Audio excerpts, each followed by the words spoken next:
Doctor गौरव Arya, nuclear युद्ध हुआ कि नहीं, यानी कि हमने न्यूक्लियर स्टोरेज फैसिलिटी डिस्ट्रॉय की कि नहीं, क्योंकि यह सवाल सबसे ऊपर मन में चल रहा है और कई तरह की रिपोर्ट्स आ रही हैं। आज टॉम कूपर, जो कॉम्बैट एविएशन के एक्सपर्ट हैं, हिस्टोरियन हैं, उन्होंने कहा कि एंट्री और एग्जिट दोनों भारत ने डिस्ट्रॉय कर दिया। ये किराना हिल्स के पास था, वहां से स्मोक दिखने की सैटेलाइट विजुअल्स भी है, आधिकारिक नहीं है, सरकार के द्वारा नहीं है, लेकिन हैं। और सोशल मीडिया पर बहुत लोग इसके बारे में बात भी कर रहे हैं, वेस्टर्न प्रेस भी। आज मैं पूछना चाहती हूं, जब प्रधानमंत्री नरेंद्र मोदी कह रहे हैं कि न्यूक्लियर ब्लैकमेल के सामने भारत घुटने नहीं टेकेगा, क्या उसके पीछे यही किराना हिल्स वाला धुआं है? यही वो जगह है जहां पर भारत ने अपना पूरा जोरदार एयरफोर्स का प्रदर्शन दिखाया? बहुत बहुत धन्यवाद नाविका। नाविका, इसमें दो तीन बातें हैं। पहली चीज तो यह है कि भारत ने इंटरनेशनल बॉर्डर क्रॉस करा, लाइन ऑफ कंट्रोल क्रॉस करा, पाकिस्तान की एयरफील्ड्स में हिट करा, यह बहुत बड़ी बात है। और पाकिस्तान ने हर समय यह कहा था, चाहे कारगिल की लड़ाई हो, चाहे कोई और लड़ाई हो, 26/11 में आपने देखा था, स्पेशली 26/11 में कहना चाहता हूं, कारगिल तो खैर युद्ध था, हमने बहुत जवाब दिया कारगिल में, लेकिन अगर हम 26/11 देखें तो यही बात थी कि भाई पाकिस्तान के पास न्यूक्लियर वेपन्स हैं, अगर आप हमला करेंगे पाकिस्तान जवाबी कार्रवाई करेगा और न्यूक्लियर युद्ध हो सकता है, इसलिए चुपचाप बैठे रहो। अब ऐसा नहीं हुआ। अब गवर्नमेंट ने डायरेक्शंस दिए और ठोका उनको अच्छी तरीके से, तबीयत से। लेकिन ये जो बात करी है टॉम कूपर ने, आपके साथ इंटरव्यू में मैंने देखा है, अगर इतना बड़ा इंटरनेशनल एक्सपर्ट जिसकी क्रेडिबिलिटी है बहुत ज्यादा, I mean आर्मीज and militaries across the world ये इनको फॉलो करते हैं, इनकी बात समझते हैं, मानते हैं, ये जाते हैं अलग अलग जगह टॉक्स देते हैं, वो इनकी क्रेडिबिलिटी है। अगर ये कह रहे हैं तो फिर तो कुछ ना कुछ हुआ जरूर है। और अगर भारत ये क्षमता रखता है कि किराना हिल्स में जाके दस्तक दे सकता है जहां पे पाकिस्तान के न्यूक्लियर एसेट्स पड़े हुए हैं, तो फिर आपको याद है मैंने आपकी शो में एक बार बताया था कि कुछ तो हुआ है। क्या हुआ है मुझे नहीं पता, पर कुछ तो हुआ है कि पूरी दुनिया बीच में आ गई और अचानक सीज फायर डिक्लेयर कर दिया। 3:30 बजे कॉल होता है, 5 बजे सीज फायर डिक्लेयर हो सकता है, हो चुका होता है उस वक्त तक। तो ऐसा क्या ट्रिगर था नाविका, ऐसा कौन सा ट्रिगर था जिसकी वजह से पूरी दुनिया आ गई कि जी लड़ाई खत्म करो, लड़ाई खत्म करो? वरना अगर पाकिस्तान हमें हिट करने की कोशिश कर रहा है और हम पाकिस्तान को ठोक रहे हैं, कुछ दिन पहले ही जेडी वांस ने कहा था कि हमें 2 रुपए का फर्क नहीं पड़ता है, आपको जो करना है करो, it's none of our business, he said that on record, and suddenly Trump बीच में आ जाता है। ऐसा क्या था जिसने अमेरिकन को स्पूक कर दिया? ऐसा क्या था जिसने पूरी दुनिया को हिला के रख दिया और अचानक लोग बात करना शुरू कर दिया कि भाई सीज फायर करो, अब नहीं? और यहां पे पाकिस्तानी सोशल मीडिया, मेरे पास पुष्टि करने के लिए कोई प्रूफ नहीं है इसका, लेकिन पाकिस्तानी सोशल मीडिया पे लोग क्लिप्स डाल रहे हैं और ट्वीट कर रहे हैं कि हमें बोला गया है कि उस इलाके के 100 किलोमीटर तक का एरिया आप खाली कर दीजिए, आप हटिए यहां से। क्या कोई रेडिएशन लीक है? आई कैन नॉट से फॉर श्योर, मुझे नहीं पता, लेकिन कुछ तो हुआ है जिसकी वजह से सीज फायर हुआ और कुछ बहुत बड़ा हुआ है नाविका, कुछ बहुत बड़ा हुआ है। सुशांत सरीन, ये क्या बड़ा हुआ है वहां पर किराना हिल्स पर? ये सवाल देश में हर बच्चा पूछ रहा है। मैं इसलिए पूछ रही हूं क्योंकि हमारे जो एयरफोर्स के डीजी थे, उन्होंने कल मुस्कुराते हुए कहा, जब ये सवाल पूछा गया तो उन्होंने बहुत मुस्कुराते हुए कहा, AK भारती साहब ने, कि किराना हिल्स में है न्यूक्लियर स्टोरेज। अरे आपने बताया तो पता चला, हमें तो पता नहीं था। और फिर कहा कि हमने ऐसा तो नहीं कहा है, पर ऐसा नहीं हुआ ये भी नहीं कहा है। और तमाम स्पेकुलेशन चल रही है कि वहां पर इजिप्शियन प्लेन आया बोरॉन लेके। मैं साइंटिस्ट नहीं हूं, लेकिन बोरॉन किस लिए लेकर आया कोई? अमेरिका से प्लेन क्यों आया न्यूक्लियर एक्सपर्ट्स और साइंटिस्ट लेकर? ये सवाल बहुत उठ रहे हैं। और जो सबसे बड़ा सवाल कि न्यूक्लियर ब्लैकमेल हम नहीं सहेंगे, और ये आनन फानन में DGMO पाकिस्तान ने DGMO भारत को फोन कर दिया, हाय बचा लो अल्लाह, इसका कोई तो कारण रहा होगा। क्या यही अटैक जो सरगोदा एयरपोर्ट, जो बिल्कुल उस न्यूक्लियर स्टोरेज फैसिलिटी के पास है? नाविका देखिए, कहीं ना कुछ आग तो है जो इतना धुआं निकल रहा है।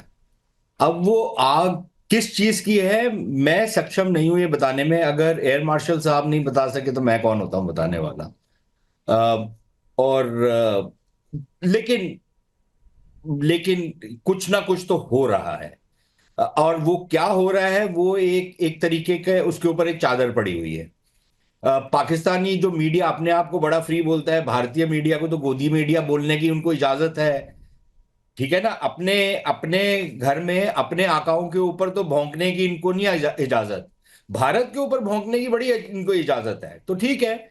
लेकिन ये पाकिस्तानी मीडिया अपने आकाओं से ये क्यों नहीं पूछता कि भैया ये हिंदुस्तानी ये दावा कर रहे हैं दुनिया में, और आपने जिस महानुभाव का अभी इंटरव्यू चलाया वो ये चीजें कह रहे हैं, और बहुत सारे संजीदा किस्म के जो एनालिस्ट हैं वो ये सब कुछ कह रहे हैं, सैटेलाइट इमेजरी है बहुत सारे इनके एयर बेसिस वगैरह की, तो ये क्यों नहीं डिमांड कर रहे कि हमको वहां पर जाके दिखाइए कि हिंदुस्तानी झूठ बोल रहे हैं।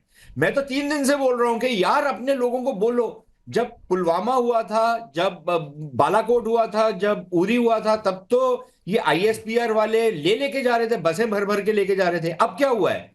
अच्छा, ये जितने सेठी फेटी मीर तीर ये जितने हैं ढक्कन, इनसे कोई पूछे तुम्हारे में इतना गुदा नहीं है कि अपने सरकार से पूछ लो कि क्या हुआ है तुम्हारे साथ, ठीक है ना।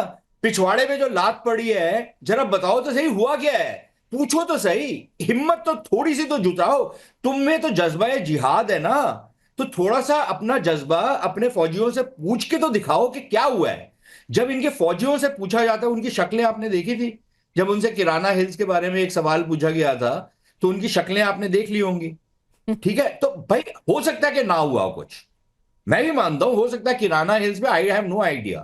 भाई नूर खान बेस दिखा दो, सरगोदा दिखा दो, जो आपकी बड़ी प्राइज्ड एयर बेस थी, जिसके ऊपर आप फिल्में बनाते हो भाई, जिसपे आपने आपके शाहीन जो सो कॉल्ड शाहीन है जो गिर रहे थे इधर उधर, जिनके शाहीन के पर ही नहीं खुले क्योंकि उनके सारे के सारे एयरपोर्ट्स ध्वस्त हो गए थे, जरा वो दिखा दो ना, पूछो तो सही। अच्छा नाविका, मैं आपको एक और चीज बोलूं, भारतीय मीडिया ने, ठीक है, जो दूसरी रात थी उसमें बहुत सडनली भारतीय मीडिया बहुत एक्साइट हो गया, लेकिन जो खबरें थी वो बिल्कुल सही थी जो भारतीय मीडिया दे रहा था, बिल्कुल कि कराची के ऊपर अटैक हुआ, ठीक है। अच्छा, अब भारतीय मीडिया में बहुत लोगों को पता नहीं है कि कराची के कंटोनमेंट सिर्फ बंदरगाह नहीं है, कंटोनमेंट भी है, ठीक है। कंटोनमेंट के ऊपर अटैक हुआ था, एक रेडार स्टेशन के ऊपर अटैक हुआ था, लेकिन था तो वो कराची के अंदर ना, शहर के अंदर है वो, उसके ऊपर एक अटैक हुआ था। तो अगर भारत का मीडिया उसको कहीं से खबर आई थी कि कराची के ऊपर अटैक हुआ, तो media jump the gun by saying बंदरगाह के ऊपर अटैक हुआ, क्योंकि सब लोग यही समझते हैं कराची के बारे में। लेकिन अटैक हुआ था, लाहौर के ऊपर अटैक हुआ था, रावलपिंडी और इस्लामाबाद के ऊपर अटैक हुआ था, सरगोदा के ऊपर अटैक हुआ है, इनके तमाम एयर बेसेस और इनके तमाम एयर डिफेंस यूनिट्स के ऊपर अटैक हुआ है।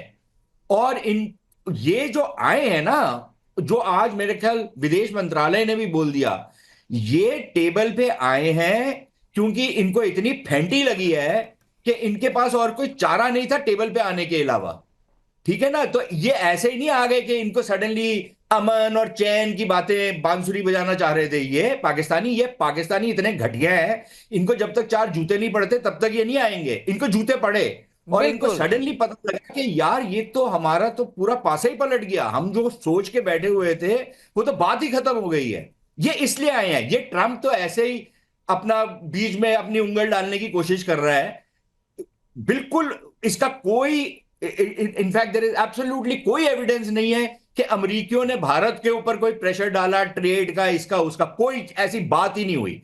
और मैं अपने जो हमारे नेता हैं, हमारे अफसर हैं जो हमसे बात करते हैं, मैं उनको ज्यादा विश्वसनीय मानता हूं बनस्बत एक ऐसे मस्खरे के ट्रंप जैसे के, जो बकबक करते रहता है, उसको यही नहीं पता होता आज जो बोल रहा है कल बिल्कुल उससे उल्टी चीज बोलता है, तो इनको कौन संजीदा लेगा। और यही इमरान खान गया था ना 2019 में कि ट्रंप साहब 1 अरब आदमी आपकी वाह वाह करेगा अगर आप भारत और पाकिस्तान के बीच में मध्यस्थता करें। 15 दिन के बाद क्या हुआ बिल्कुल बताए कोई, जब पाकिस्तानी फुदक। लेकिन ये आपके विचार जो हैं वो देश में बहुत से लोगों के विचार हैं कि ऐसा हुआ नहीं था। शायद अमेरिका कहीं ना कहीं ज्यादा क्रेडिट ले रहा है। और आज टॉम कूपर उन्होंने भी उस इंटरव्यू में ये कहा कि डीजीएमओ, पाकिस्तान ने डीजीएमओ इंडिया को बोला, बात खत्म। उसमें बाकी कौन एक्टर्स थे, कौन अपनी पॉलिटिक्स कहां कर रहा है, उससे हमें कोई लेना देना नहीं। लेकिन फोन डीजीएमओ पाकिस्तान से डीजीएमओ भारत के पास आया, यानी कि पाकिस्तान त्रस्त हो चुका था। और एके भारती जी ने यह भी कहा था, एयर मार्शल एके भारती जी ने, उन्होंने कहा था भय बिन होए ना प्रीत। तो भय हुआ तो ये प्रेम, ये अमन, ये सारे डायलॉग याद आने लगे पाकिस्तान को। लेकिन सुधांशु त्रिवेदी जी, मैं पूछना चाहती हूं दो चीजें। एक, सिंदूर डॉक्ट्रिन एक नया बनकर आ गया है कि अब टेरर और आतंक, स्टेट एक्टर कौन है, आतंकवादी कौन है, इसमें कोई फर्क नहीं किया जाएगा। यह सिंदूर डॉक्ट्रिन एस्टैब्लिश हो गया। न्यूक्लियर ब्लैकमेल से भारत डरने वाला नहीं है, यह भी क्लियर हो गया। लेकिन आज प्रधानमंत्री जो आदमपुर के एयरबेस पर गए हैं, मैसेज क्या था? क्योंकि पाकिस्तानी तो कह रहे थे कि वो एयरबेस डिस्ट्रॉय हो गया है, S-400 डिस्ट्रॉय हो गया है, उन्होंने एयरक्राफ्ट गिरा दिए। MiG-29 भी खड़ा था, S-400 भी था, और एयरबेस पर प्रधानमंत्री ने चलकर भी दिखा दिया पूरी दुनिया को कि एक बाल भी नहीं बांका हुआ, एक कौवा भी नहीं पर मार के गया। तो ये संदेश अगर बाहर की दुनिया को जा सकता है, तो यहां विरोधी पार्टियों को क्यों नहीं जा रहा? देखिए, इन दोनों बातों का उत्तर देता हूं। पहले मैं थोड़ा लाइटर नोट पे बात को शुरू करता हूं। अभी सुशांत जी ने भी बहुत तरीके से पाकिस्तान के बारे में कही। तो नाविका जी, मुझे याद आता है 1990 के दशक की एक हिंदी मूवी थी जिसका मुझे नाम नहीं याद आ रहा है, जिसमें शक्ति कपूर बना हुआ जो हर बात पे वो डायलॉग बोलता था, मेरे तन्ने चक्कू है, मेरे तन्ने चक्कू है, सबको धमकाता रहता था। और लास्ट में वो चक्कू होने के बावजूद उसकी कायदे से पिटाई हो गई थी। तो आज ऐसा लगता पाकिस्तान के साथ वही स्थिति हो गई कि वो मेरे तन्ने न्यूक्लियर वेपन है, मेरे तन्ने न्यूक्लियर वेपन है, और उसके बाद भी जाके उनका सब एयरबेस वगैरह सब डिस्ट्रॉय कर दिया गया। Now coming on the serious point जो गौरव आर्या जी ने कही, अगर केवल 24 घंटे पहले यूएस वाइस प्रेसिडेंट जेडी वांस ये कहते हैं कि this is none of our business, जो इंडिया पाकिस्तान में होना है होने दो, अचानक 24 घंटे में ऐसा क्या हो जाता है कि यूएस प्रेसिडेंट के अनुसार भारत ने कोई बात नहीं की, बकौल यूनाइटेड स्टेट्स ऑफ अमेरिका उन्हें परमाणु युद्ध का खतरा नजर आने लगता है। और यह यूएस प्रेसिडेंट का स्टेटमेंट है। जो आपके लाखों दर्शक सुन रहे हों, उन्हें जरा सा अपना कॉमन सेंस यूज करके सोचना चाहिए कि 24 घंटे पहले अमेरिका का यह स्टेटमेंट है कि इससे हमें कोई मतलब नहीं, और 24 घंटे के अंदर उसे परमाणु युद्ध का खतरा नजर आने लगता है। अब आइए आप तीसरी बात, थोड़ा इस एंगल को उससे कनेक्ट करिए। पाकिस्तान में अमेरिकन फौजें रह चुकी हैं, तो पाकिस्तान के अंदर क्या है, कितना है, किस जगह पे क्या पोजीशन है, उन्हें पता है। आपके दर्शक भूल गए हो तो मैं याद दिला देना चाहता हूं कि जो अफगानिस्तान में एयर रेड्स होती थी, उसके लिए पाकिस्तान के किस एयर बेस से अमेरिकन प्लेन्स टेक ऑफ करते थे? जकोबाबाद। यानी जकोबाबाद सबसे सेफेस्ट में से माना जाता था। और सरगोदा के बारे में तो अभी हमारे दोनों विशेषज्ञों ने बताया ही, और जो नूर खान एयर बेस है। अब आप यह समझिए कि इसका मतलब मैंने सिर्फ इसलिए बताया कि अगर जकोबाबाद में उन्होंने इतने साल तक फ्लाइंग की है तो उन्हें सब कुछ पता होगा। और देखिए, दोनों विशेषज्ञ यहां बैठे हैं, तो उनसे ज्यादा तो मैं नहीं जानता, पर मैं इतना जानता हूं, दर्शकों को भी समझना चाहिए कि जो न्यूक्लियर वेपन्स रखे होते हैं ना, ये लोडेड नहीं रखे रहते हैं। इसमें एक चीज कहीं और रखी रहती, दूसरी चीज किसी दूसरी जगह रखी गई थी। यानी वेपन दूसरी जगह होता है, फ्यूज दूसरी जगह होता है, या डिलीवरी सिस्टम दूसरी जगह होता है। आम भाषा में समझिए कि लोडेड राइफल नहीं रखी रहती है, गोली कहीं और रखी रहती है, राइफल कहीं और रखी रहती है। जब जरूरत हो तो राइफल में लोड करते हैं। ये इसलिए नहीं रखा जाता किसी एक का दिमाग ना खराब हो जाए कि वो बटन दबा दे, जैसे आप कहते हैं ना, लोडेड राइफल लेके चलो, कोई ट्रिगर दबा दे और वहां पे लड़ाई शुरू हो जाए। तो हो सकता है अमेरिका को यह बात पता हो कि कहां पर फ्यूज है, कहां पर वेपन है, कहां पर डिलीवरी सिस्टम है। और अमेरिकन सैटेलाइट्स, इस मामले में तो मानना पड़ेगा कि सैटेलाइट टेक्नोलॉजी में वो तो चाइना से बहुत आगे। वो ऊपर से स्पेस से आपका चेहरा पहचान सकते हैं, आपकी गाड़ी का नंबर पढ़ सकते हैं। तो हो सकता है उन्होंने उन लोकेशंस पर जो वो पहले से जानते थे, वहां पर कोई चीज उनको पता लगी हो, और तब पाकिस्तानियों ने गुहार लगाई हो, जो प्रधानमंत्री जी ने कहा, और उसके बाद उसने कहा हो कि तुम बात करो। यानी अगर हम नॉर्मल भाषा में कहें कि पाकिस्तान ने कहा दद्दा बचा लो, तो दद्दा ने कहा बचुआ माफी मांग लो। तब उसने फोन किया और टाइमलाइन आप देखिए, 1 बजे के आसपास उन्होंने डीजीएमओ को कांटेक्ट करने का प्रयास किया, 3:35 पे उनकी बात हुई। भारत सरकार ने 4 बजे अनाउंस कर दिया कि 5 बजे प्रेस कॉन्फ्रेंस होगी, 4:45 पे अमेरिका के राष्ट्रपति का ट्वीट आ गया। अब इस टाइमलाइन को देखें तो समझ में आता है। और मोदी जी ने जो करके दिखाया उसे एक लाइन में कहूंगा, एक तो पाकिस्तान को आईना दिखाया, और नाविका जी पाकिस्तान को आईना दिखाने की जरूरत नहीं है। ये जो हमारे यहां बैठे हुए अमन की आशा का कबूतर उड़ाने वाले लोग, इनको आईना दिखाने की बड़ी जरूरत थी कि उन्होंने आदमपुर एयरबेस पे जाके जो दिखाया, तो मोदी जी ने दिखा दिया कि उन्होंने खुद ये बता दिया कि मैं वो हूं कि वो पथ क्या पथिक कुशलता क्या, जो पथ में बिखरे शूल न हो, नाविक की धैर्य परीक्षा क्या, जो धाराएं प्रतिकूल न हो। और एक मामले में मैं कहना जरूर चाहूंगा, भारत की सेना बहुत मजबूत है, भारत की सरकार मजबूत है, भारत की जनता का मनोबल बहुत मजबूत है, पर एक मामले में पाकिस्तान हमसे मजबूत है। आप कहेंगे वो क्या? पाकिस्तान में सत्ता पक्ष हो या प्रतिपक्ष, कोई वहां की सरकार और वहां की सेना के खिलाफ नहीं बोल रहा है।